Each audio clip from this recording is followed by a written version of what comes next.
Sir आखिर में government दूसरे कंपनी को बेच रही है अपना स्पेक्ट्रम, लेकिन अपने कंपनी को नहीं दे पा रही है। इसके पीछे ये क्या रीज़न है?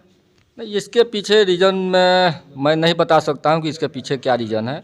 बस मैं यही कह सकता हूं कि बीएसएनएल को 4G नहीं मिला, अभी तक नहीं मिला था, लेकिन अब मिल चुका है। और आप देख रहे हैं बिहारी अड्डा।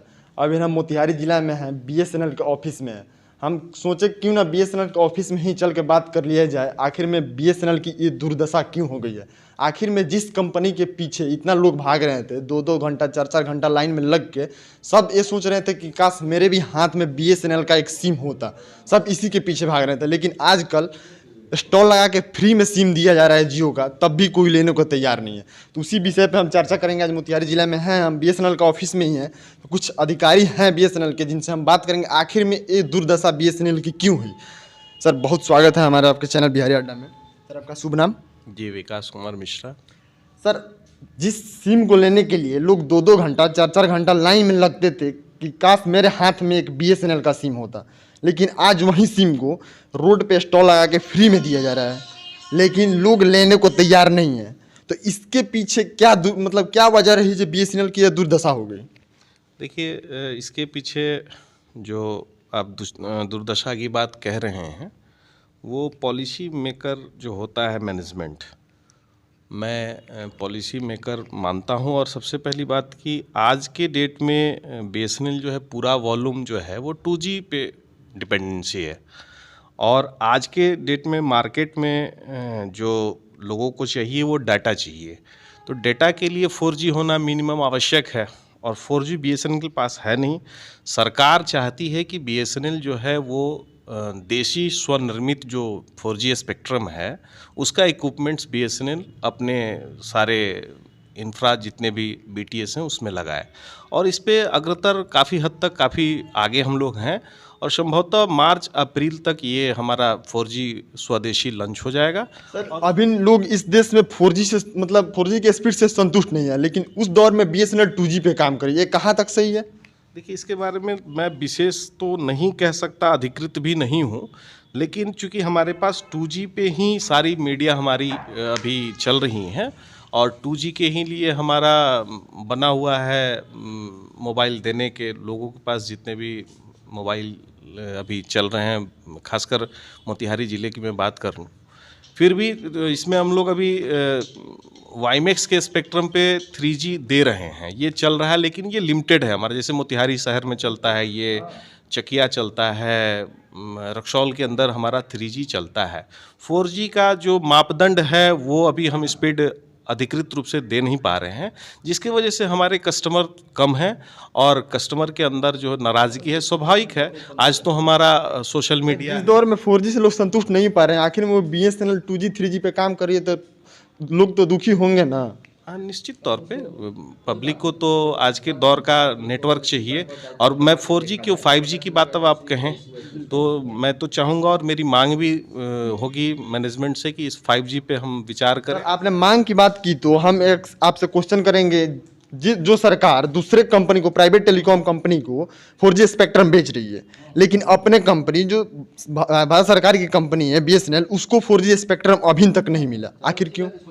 नहीं, ये सरकार पिछले साल से ही घोषणा सरकार ने किया है, और सरकार की रिवाइवल प्रोग्राम के अनुसार ही हम लोग आगे बढ़ रहे हैं।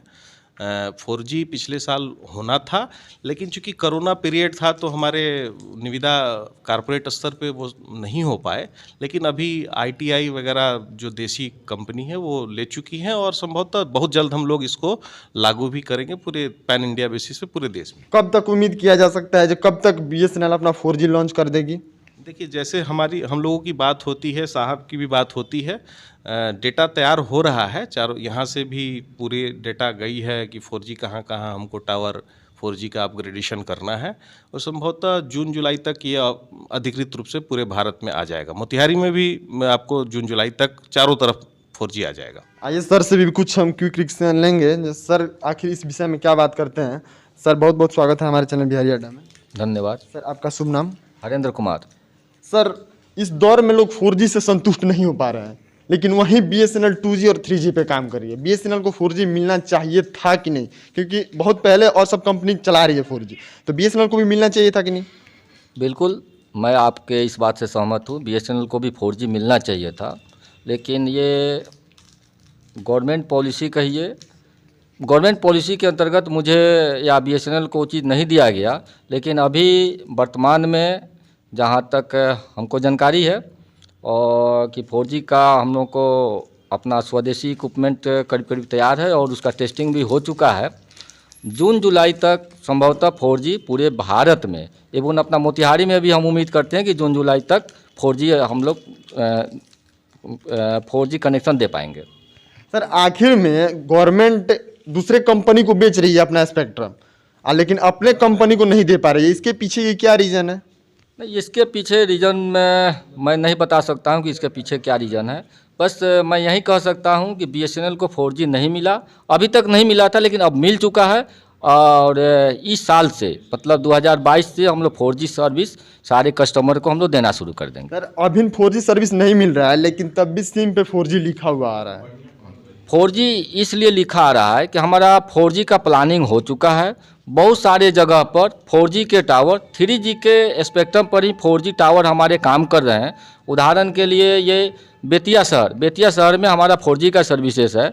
कुछ पार्टिकुलर टेक्निकल जो इक्विपमेंट लगे हुए हैं, जहाँ जेटी के इक्विपमेंट लगे हुए हैं, स्पेशल जेटी जोन है, वहाँ पे 4G का सर्विस अभी हम लोग दे पा रहे हैं। और जहाँ इरिक्शन जोन है वहाँ पे हम नहीं दे पा रहे हैं। लेकिन अभी जो 4G का स्पेक्ट्रम मुझे मिला है, बीएसएनएल को मिला है, और बीएसएनएल ने जो टेक्नोलॉजी डेवलप किया है उसमें जून जुलाई तक सारे जगह ये सारा 3G एबॉलिश हो जाएगा और 4G हमारा चालू हो जाएगा। सर मतलब 2022 में उम्मीद करते हैं जब बीएसएनएल को 4G मिल जाएगी। क्या चीज़? सर उम्मीद करते हैं 2022 में बीएसएनएल को 4G मिल जाएगी। बिल्कुल 2022 में 100% और पूरा हम आपको आश्वस्त करते हैं कि मिल जाएगा। और अभी बीएसएनएल ने एक FTTH fibre to the home service चालू किया है। उसमें बीएसएनएल का जो पहले लैंडलाइन हुआ करता था उसी के तर्ज पर हमारा ये FTTH काम कर रहा है। वो जो पहले हम लोग कॉपर के थ्रू जो लैंडलाइन सर्विस देते थे, सेम सर्विस हम फाइबर से दे रहे हैं। और उस पर high speed network, high speed broadband आपको मिलेगा, सेम चीज़, सेम पर वॉइस भी मिलेगा और हाई स्पीड डाटा भी आपको काम करेगा। और रूरल एरिया के लिए सेम पॉलिसी, सेम टेक्नोलॉजी पर हम लोगों ने एयर फाइबर भी लॉन्च किया है।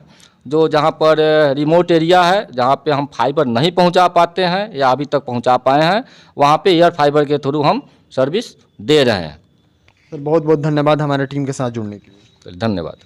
सर ने हमें आश्वस्त किया कि 2022 में बीएसएनएल को 4G मिल जाएगी। तो उम्मीद करते हैं कि गवर्नमेंट इस पर ध्यान दे, क्योंकि जो गवर्नमेंट की कंपनी है बीएसएनएल, आखिर में उसको 4G स्पेक्ट्रम दे दिया गया होता तो बीएसएनएल भी आज फायदे में चल रही होती। बीएसएनएल बहुत ज़्यादा घाटे में चल रही है।